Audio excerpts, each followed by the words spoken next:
Sem demoras, eu queria que você abrisse sua Bíblia no livro de 2 Crônicas, capítulo 7. 2 Crônicas, capítulo 7, a partir do versículo de número 11. Versículo de número 11. Glória a Deus. Você que encontrou pode já glorificar o nome do Senhor, exaltar a Deus com muita alegria, amém? A palavra diz assim: assim Salomão acabou a casa do Senhor e a casa do rei. Tudo quanto Salomão intentou fazer na casa do Senhor e na sua casa, prosperamente o efetuou. De noite apareceu o Senhor a Salomão e lhe disse: ouvi a tua oração e escolhi para mim um lugar para a casa de sacrifício. Se eu cerrar os céus, de modo que não haja chuva, ou se ordenar os gafanhotos que consumam a terra, ou se enviar a peste entre o meu povo, se o meu povo, que se chama pelo meu nome, se humilhar e orar, e me buscar, e se converter dos seus maus caminhos, então eu ouvirei dos céus, perdoarei os seus pecados e sararei a sua terra. Estarão abertos meus olhos e atentos meus ouvidos à oração que se fizer neste lugar, porque escolhi e santifiquei para que nela esteja o meu nome perpetuamente. Nela estarão fixos os meus olhos e o meu coração todos os dias.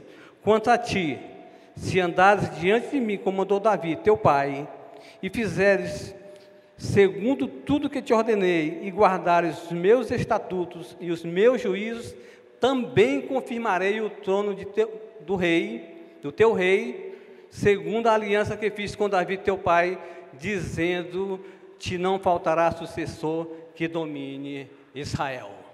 Amém? Glória a Deus. Essa é a palavra do Senhor para nós nessa noite. Aleluia. Eu queria dar um tema para essa mensagem, que é parâmetros para a edificação do templo. Amém? Para você entender tudo isso, nós precisamos contextualizar o que estava acontecendo naquela época. Você precisa ter um entendimento desse contexto. E naquela época, Davi reinava em Israel. E Israel naquele tempo não tinha templo fixo, como nós temos hoje aqui esse templo. Israel não tinha templo construído de alvenaria. O povo se congregava em tendas, e lá a presença do Senhor era colocada através da arca. E Deus colocou, e Davi colocou no coração dele, não foi Deus? Davi colocou no coração dele um desejo de construir um templo fixo para Salomão, um templo de alvenaria, um templo aonde o povo pudesse se congregar para adorar a Deus. Mas só que nesse momento não era a vontade de Deus, porque Davi dizia: eu tenho um palácio onde posso morar, e meu Deus, que é tão poderoso, que é tão generoso comigo, não tem um templo para a gente possa adorar. Mas isso não era a vontade de Deus para aquele momento. Aí Deus usa o profeta Natan e diz para Davi: não, você não vai construir o templo, você não vai edificar a casa de Deus. Quem vai edificar a casa de Deus é teu filho, o teu sucessor, Salomão. E Salomão foi levantado rei em Israel. E Salomão, depois de ser levantado rei em Israel, Salomão conseguiu edificar o templo que tanto Davi queria ter construído. Mas Deus disse para Davi levantar todo o material, tudo que fosse necessário, mas quem construiria era Salomão. E Salomão edificou o templo para o Senhor. E tudo que envolvia essa construção, toda a agitação, toda a movimentação do rei, toda a movimentação do povo de Israel para a execução dessa obra, tinha um propósito que era agradar o coração de Deus, porque também isso era a vontade de Deus para aquele templo, que Salomão construísse aquele templo, que aquele templo fosse edificado em Jerusalém, para que ali fosse adorado e colocado o nome de Deus. Aleluia, glória a Deus. E tudo esse propósito era fazer a vontade de Deus. Mas, depois da construção, depois da edificação desse templo, Salomão, diante do altar do Senhor, diante de toda a congregação, Salomão ora a Deus. E quando Salomão conclui a sua oração, Salomão termina de orar, termina de conversar com Deus. Naquele momento, a Bíblia diz no texto que nós lemos que caiu fogo dos céus, que a glória do Senhor chegou naquele lugar, que a casa de Deus se encheu de fumaça, e foi tão grande a movimentação, tão grande a presença de Deus, que os sacerdotes não conseguiam nem entrar naquele lugar, porque a presença do Senhor era muito grande. Aleluia! E a presença do Senhor, eu sinto que está nesse lugar nessa noite. Eu não sei se você já percebeu, mas eu sinto Deus operando milagres, Deus operando maravilhas, Deus tocando em coração nessa noite. Eu creio, eu tenho a plena convicção disso, que Deus está agindo em corações nessa noite.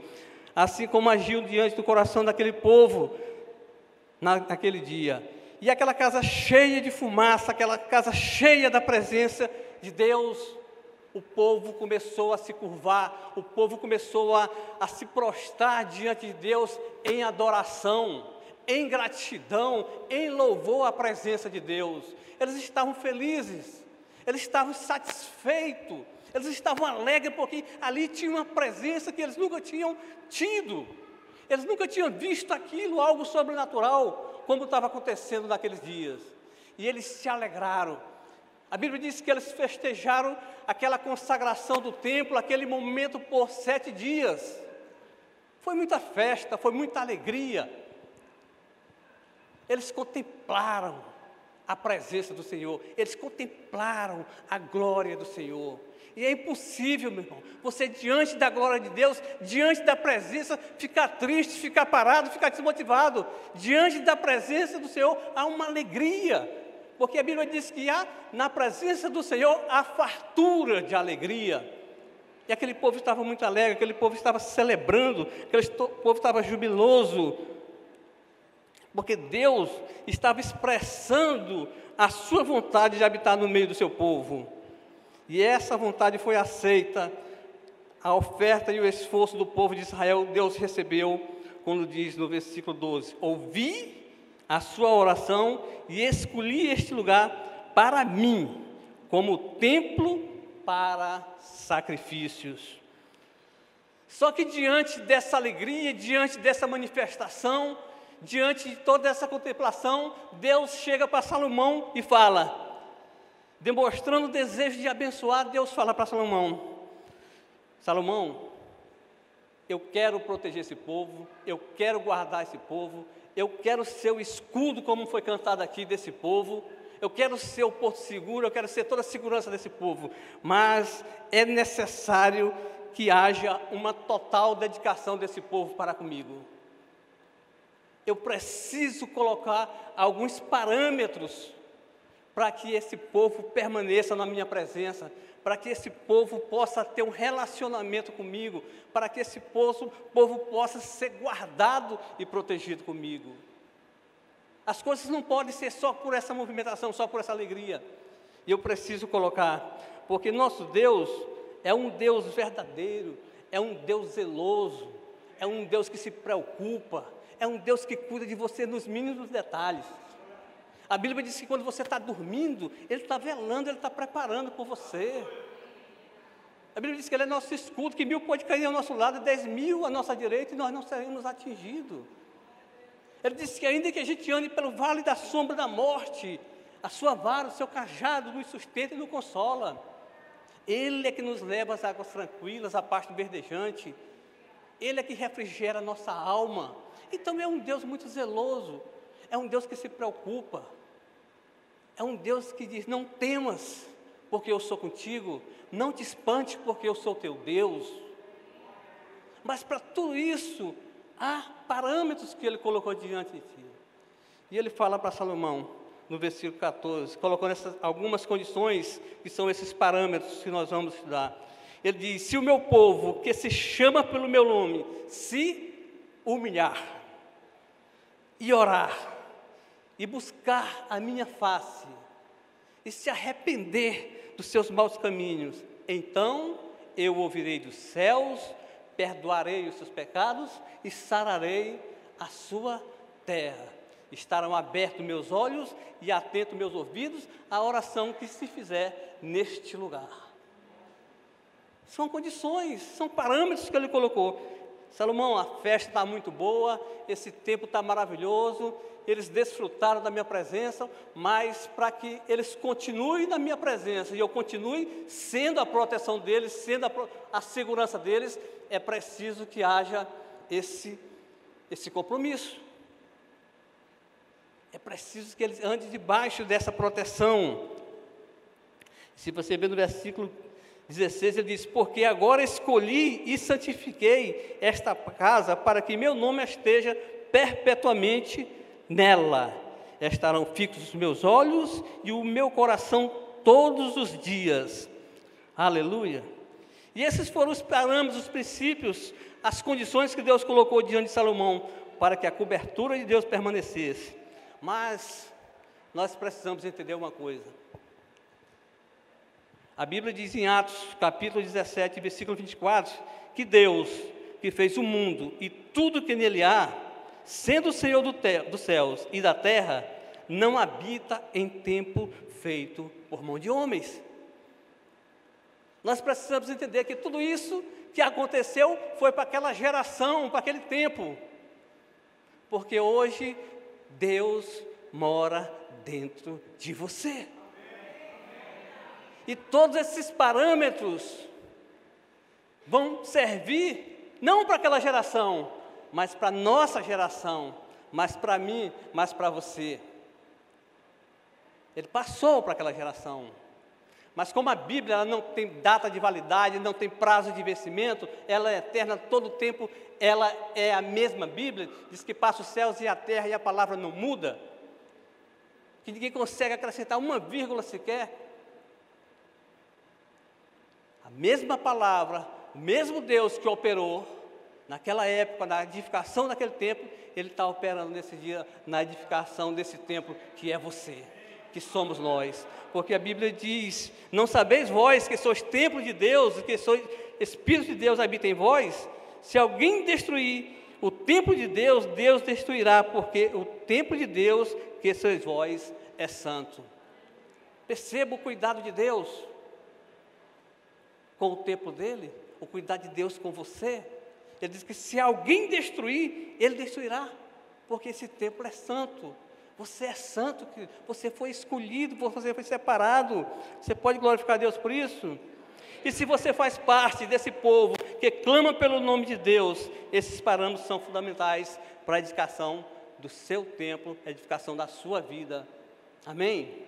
Eu quero falar rapidamente desses parâmetros. O primeiro parâmetro que Deus fala para Salomão é que o povo precisa se humilhar. É que a igreja precisa andar diante de uma submissão. A igreja, o povo precisa andar debaixo de uma autoridade, precisa andar debaixo das leis, dos compromissos, das responsabilidades, precisa ser submetido a alguma coisa. E no hebraico, essa palavra submeter, ela torna a subjugado. Ela diz que nós temos que ser subjugados a alguma coisa, colocado diante de uma condição. E humilhar é o primeiro parâmetro que Deus coloca diante do rei, e que não pode faltar na vida do cristão. Esse parâmetro da humildade é uma essência na vida do cristão. É uma característica que não pode faltar na vida do cristão. É um parâmetro que não pode deixar de existir na vida do cristão. O cristão, ele não precisa estar humilde. Você não tem que estar humilde, porque humildade não é um estado.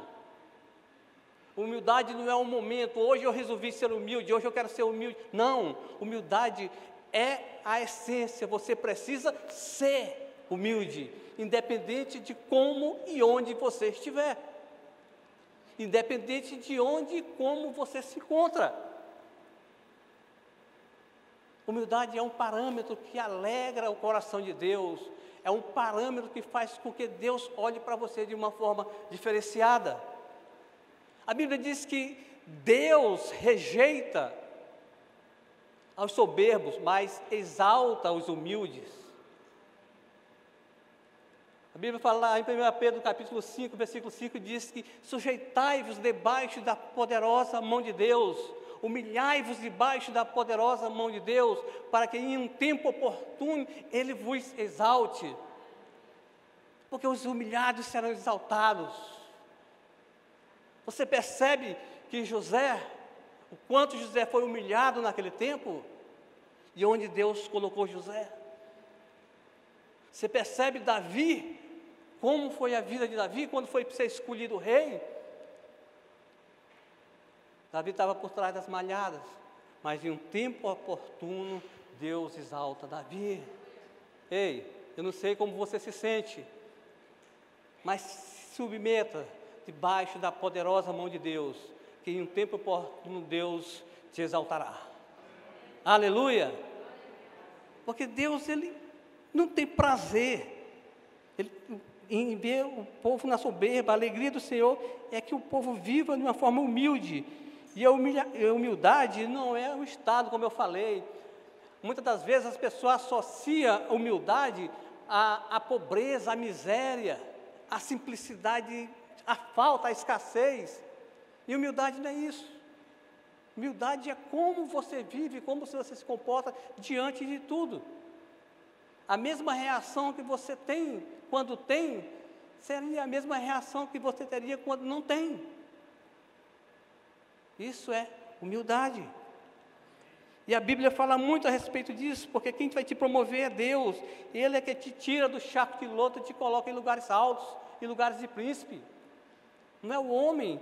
A Bíblia fala lá em Provérbios 3, assim, confia no Senhor de todo o teu coração e não te estribes no teu próprio entendimento. O temor do Senhor é a instrução da sabedoria, e precedendo a honra vem a humildade.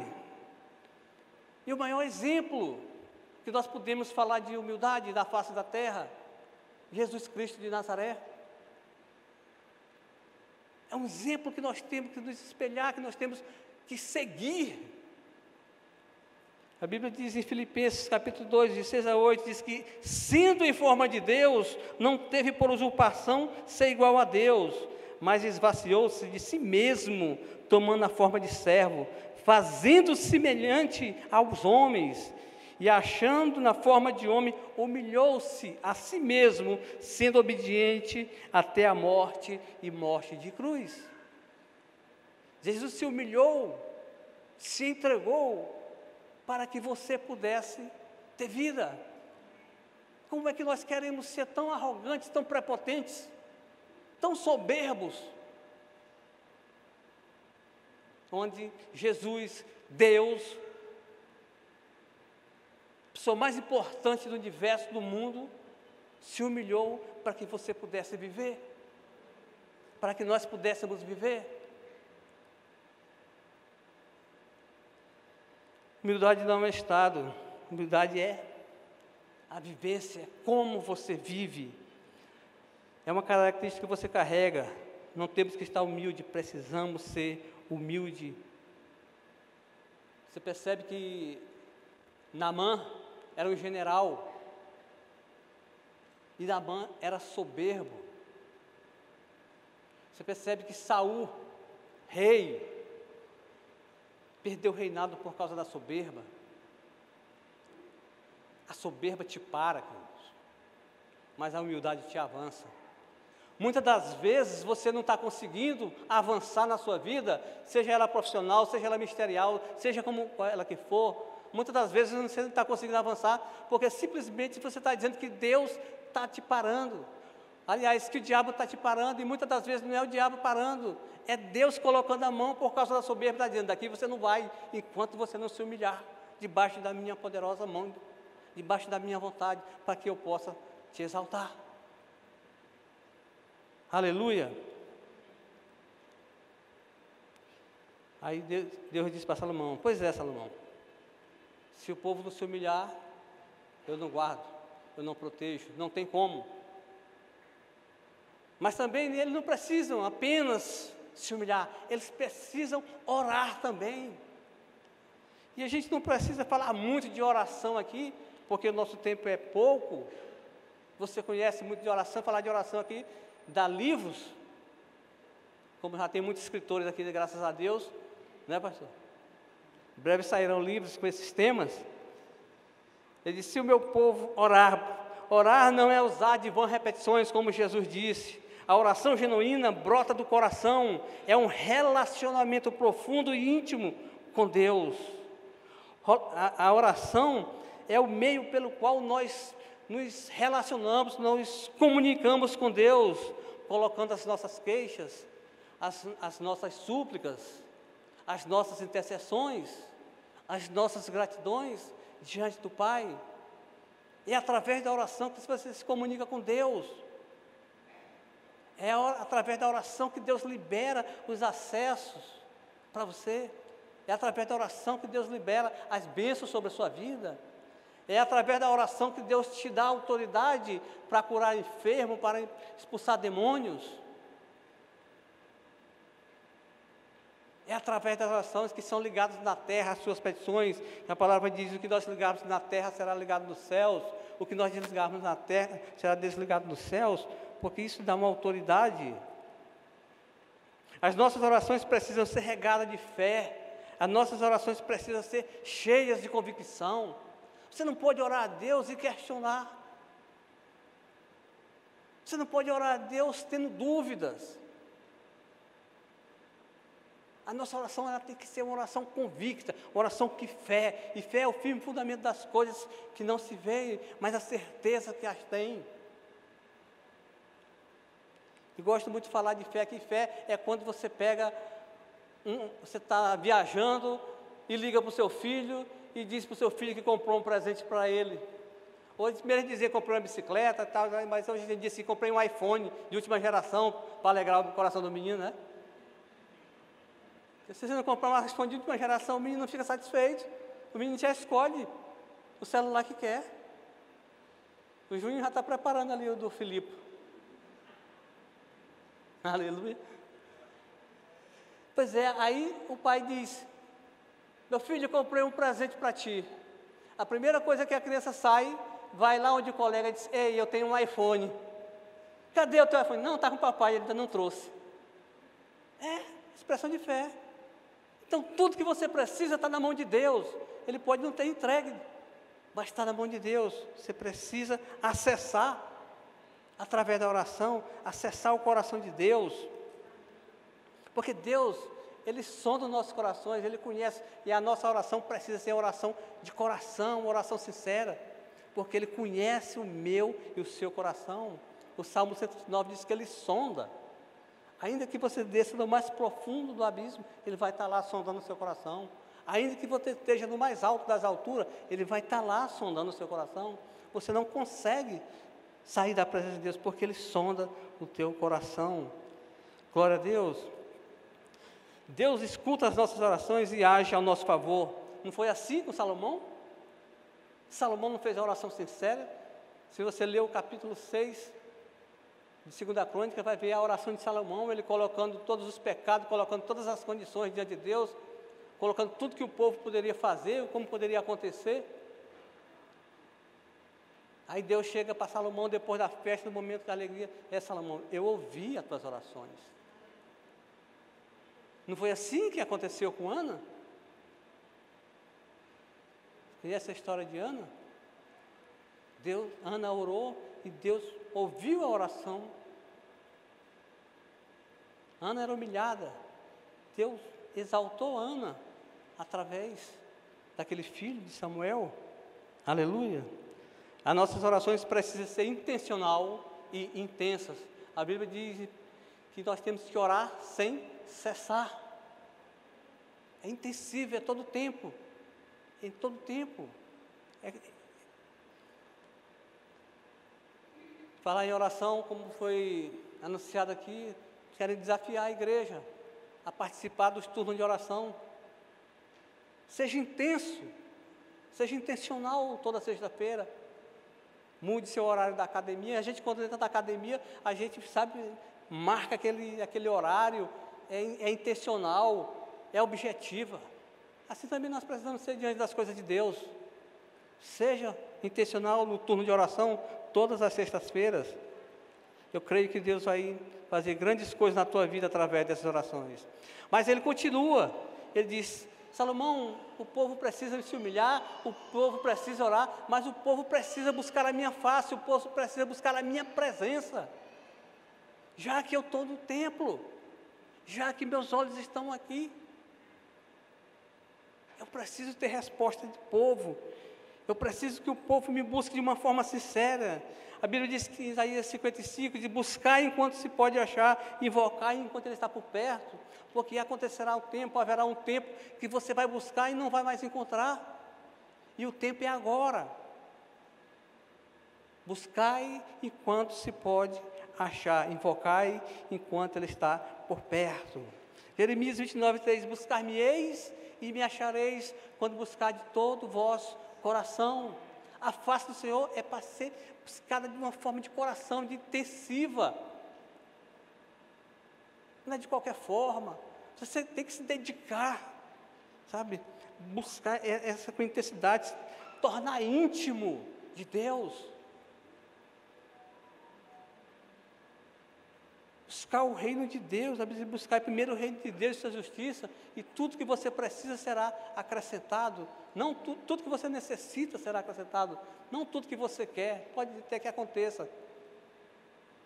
Mas aquilo que é preciso para você sobreviver, você buscando o reino, buscando a face de Deus, vai acontecer na sua vida. Aleluia! Aí ele disse para Salomão: Salomão, mas também precisa que o povo se converta dos seus maus caminhos. O homem tem um estado pecaminoso, o homem ele anda em caminhos errantes. E eu tenho um caminho preparado para ele. A Bíblia lá diz a Isaías que Deus tem um caminho preparado para o justo, que o ímpio não andará nele. Arrepender, converter dos maus caminhos, fala de arrependimento. Fala de voltar à prática dos primeiros amores. Apocalipse diz: arrepende-te de onde caíste e volta à prática dos primeiros amores. Arrepender é deixar ou lutar contra o pecado, deixar de viver o pecado. Aquilo que você fazia propositalmente, você já não faz mais. Porque nós não deixamos de pecar, porque a Bíblia diz que nós somos pecadores. Enquanto nós estivermos aqui, nós estamos suscetíveis ao erro, suscetíveis ao pecado, nós não somos perfeitos. Nós não somos perfeitos. Nós erramos, nós falhamos. Mas a Bíblia diz que Davi era um homem segundo o coração de Deus. Por quê? Porque Davi era perfeito? Não. Davi não errava? Davi não falhava? Não. Davi fazia as coisas erradas. Davi matou. Davi traiu. Davi fez emboscadas. Mas era um homem segundo o coração de Deus. Porque Davi se arrependia. Davi que se colocava diante de Deus, se humilhava, se prostrava diante de Deus. E reconhecia que precisava mudar. Reconhecia seus erros. E colocava diante de Deus esses erros. Colocava suas falhas, seus pecados diante de Deus. Mateus capítulo 3, versículo 2 diz: e naquele dia apareceu João Batista pregando no deserto da Judeia, dizendo: arrependei-vos, porque é chegado o reino dos céus. Porque Deus ele não resiste ao coração contrito, Deus não resiste ao coração que se arrepende, que se prostra. Porque Deus conhece o seu coração e Ele diz que enganoso é o coração do homem, desesperadamente corrupto. Quem conhecerá se não for Ele? Só Deus conhece os nossos corações. Arrepender é abandonar a vida de pecado, é viver uma vida que agrada a Deus. Mas que tinha um coração quebrantado, que é o caso de Davi. Apocalipse capítulo 2, versículo 6: lembra-te de onde caíste, arrepende-se à prática e voltas à prática do primeiro amor. E esta condição que eu vou falar agora incrível, Deus fala exclusivamente para o rei. Se você ler o capítulo 7, no versículo 17, Deus disse para Salomão: quanto a ti, se andares diante de mim, como andou Davi teu pai, e fizer segundo o que te ordenei, e guardardes os meus estatutos e os meus juízos, também confirmarei o teu trono, segundo a aliança que fiz com Davi teu pai, dizendo: não te faltará sucessor que domine Israel. Esse parâmetro Deus falou exclusivo para o rei, mas Ele está falando para nós. É o parâmetro da obediência. A Bíblia diz que é melhor obedecer do que oferecer sacrifícios. Alguém já disse que o ABC do crente só tem 4 letras, é O, B, D, C. Então, quando você obedece, você tem recompensa, porque a obediência traz recompensas. Ele diz: também confirmarei o trono do teu rei, segundo a aliança que fiz com Davi, teu pai, e não te faltará mais sucessor no teu reino. A recompensa pela obediência. Nós estamos concluindo. No Antigo Testamento, o templo era o lugar onde o povo reunia para ter comunhão com Deus, e o Senhor se manifestava a sua glória naquele lugar. O Senhor aparecia de uma forma sobrenatural naquele lugar. E hoje, o templo é você. Hoje, o templo que Deus quer habitar é você. Basta que você aplique esses parâmetros em suas vidas. Efésios capítulo 2, versículo 19 diz: assim que já não sois mais estrangeiro nem forasteiro, mas co-cidadão dos santos e da família de Deus, edificado sobre o fundamento dos apóstolos e dos profetas, que Jesus Cristo é a principal pedra de esquina, no qual todo o edifício bem ajustado cresce para o templo santo do Senhor, no qual também vós juntamente sois edificados para a morada de Deus em Espírito. Você está sendo edificado, você está sendo construído para que Deus habite, more em você. 1 Coríntios, para a gente encerrar, capítulo 6, versículo 19. Ora, não sabeis que o vosso corpo é o templo do Espírito Santo, e que habita em vós, porventura proveniente de Deus, e que não sois de vós mesmos, porque fostes comprado por um bom preço. Glorificai, pois, a Deus o vosso corpo e o vosso espírito, que pertencem a Deus. Além de você ser o tabernáculo de Deus, ser o templo de Deus, você pertence a Deus. Aleluia! Você pode glorificar a Deus. Queria chamar o pastor nesse momento para orar, que ele vai ter uma continuidade aqui. Ó Deus, que essa palavra, que esses parâmetros, eles possam ser evidenciados na sua vida de uma forma notória pelos homens, porque Deus percebe. Amém? Glória a Deus. Aleluia.